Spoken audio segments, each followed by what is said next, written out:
Heavenly Father, I'm here today with my dad, my sisters, my children, my beloved Susanna, my brothers, and all my nieces and nephews to say goodbye, for now, to a most remarkable woman, our mother, Anne MacLean. Indeed, she is the very person you shaped and used to put us all together. She left us something precious that I'm only now beginning to understand and more clearly see. For this reason, I'd like to ask you something, Lord. As much as I understand that communicating directly with those that have passed is not something permissible to us, I pray that you'll permit me to share the following message with you and the angels present with us today, in the hope that you might somehow share these words with your Spirit just as we share those words amongst ourselves. If that's okay, this is what I would give you in thanks to share as you see fit. Mom, before you left, I wondered if I should have thanked you more clearly for all the amazing things you contributed to my life. I suppose in our last year I was afraid to say something that might become a final thank you because I didn't want that day to come.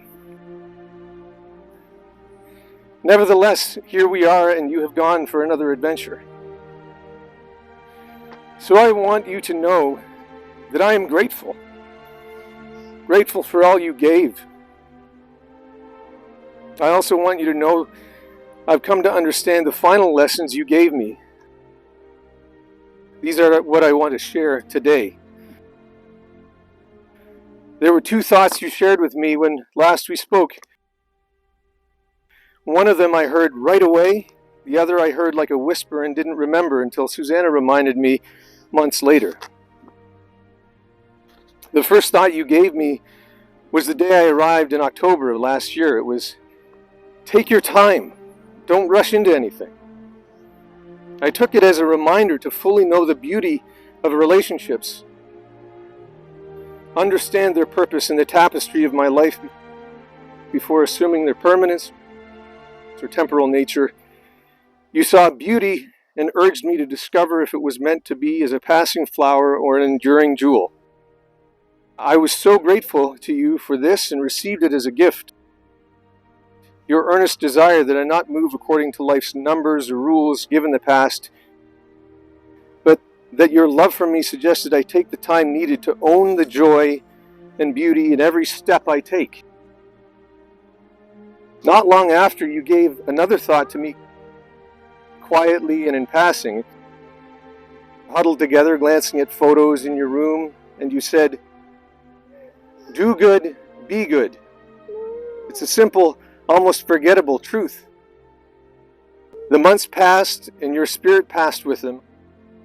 I'd forgotten this casual piece of advice of yours as I grappled with the strangeness of why so much felt the same without you there, even as I felt my identity slowly peeling away like leaves from a tree. Everyone turn around with a sad face.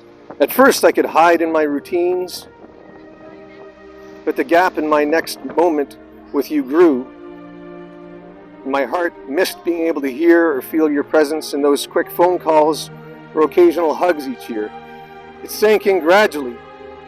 The distance, I couldn't mend it as before by putting you to my ear. I wanted to know your thoughts, the ones I had missed. That's when Susanna first reminded me of this second set of words you shared. Do good, be good. It struck me how much they reflected the heart of my own beliefs.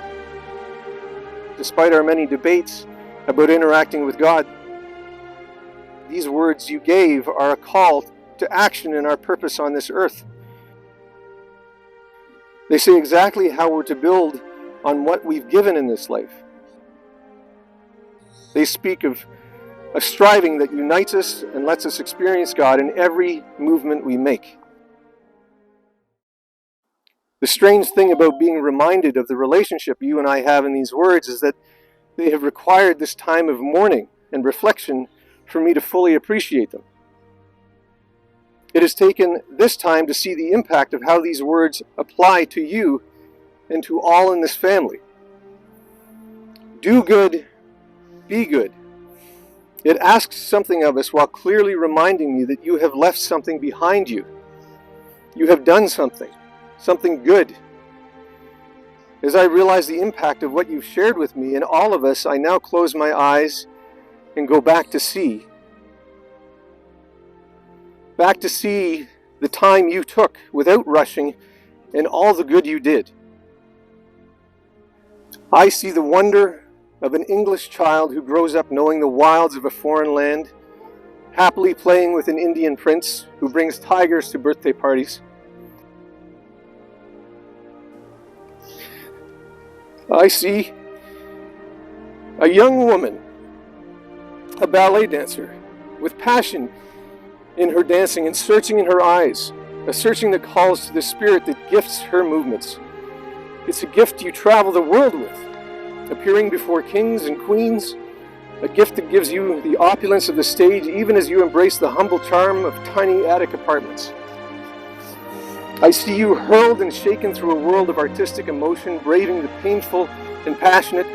You're snatched from the jaws of broken men and eventually land upon these shores alive as never before, baptized in a heavenly light that now shines in your soul, and you dance before the Ancient of Days. Yes, dance. You dance among the hills, among the flowers, and in the open sunlight. You dance for He who is good in all that He gives. Among these gifts, it's here you choose a man to give you shelter, love, and we 3 children. You give yourself to our Father. You give yourself to us. You keep us close, tend to our hearts and hurts, and soothe our sleep with stories of fairies, mice, and castles in the clouds. No matter where we go, opulent or simple, the words you create in our minds are rich and full of magic. And so, there are many places we go indeed. From farmhouse to family cottages to wild adventure, the meals you make in every space are a celebration and a dance with us, a family from a farmland home. You prepare a table for us to share our hearts and lives together, from your joyful gestures in our songs around a fire to your shared laughter at newspaper cartoons. You make the little joys into big memories. As life expands, I see you work with joy at your husband's side, tending to a garden and painting the walls of a new home for us in Tracy. The smell of fresh paint still sits in my memory as our first night in that place is made okay because you and Dad create a new nest for us there. We cuddle together, and you both give us warmth, and warmth to all who enter. Even as your dancing slows in time, the love and passion for all that moves your life remains beautifully in your heart. You still reach for us as only a righteous dancer of the soul can reach, for the hearts of the ones you love. And now, though you've departed from us, I still see you. I see you in the faces of my sisters, their movement, their gestures. I see you in the man you chose and marked as my father, the shape of his heart. I see you in the beauty and wonder of your grandchildren. I see you in me, in my desire to know the artistic beauty in every truth God allows us to see and share. You did not rush these moments. You slowly passed through the temporal beauty of some things and held to the enduring value of others. You gave of yourself in these moments, and what you gave was good. Do good, be good.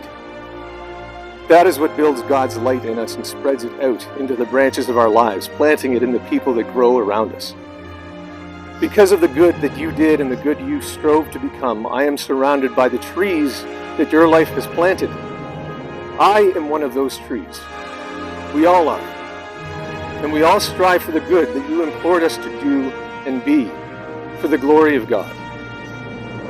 Mom, you are seen. You are greatly missed and loved by us all and by the good you've left behind. Hi. I love you always. Goodbye for now. See you at the end of the day.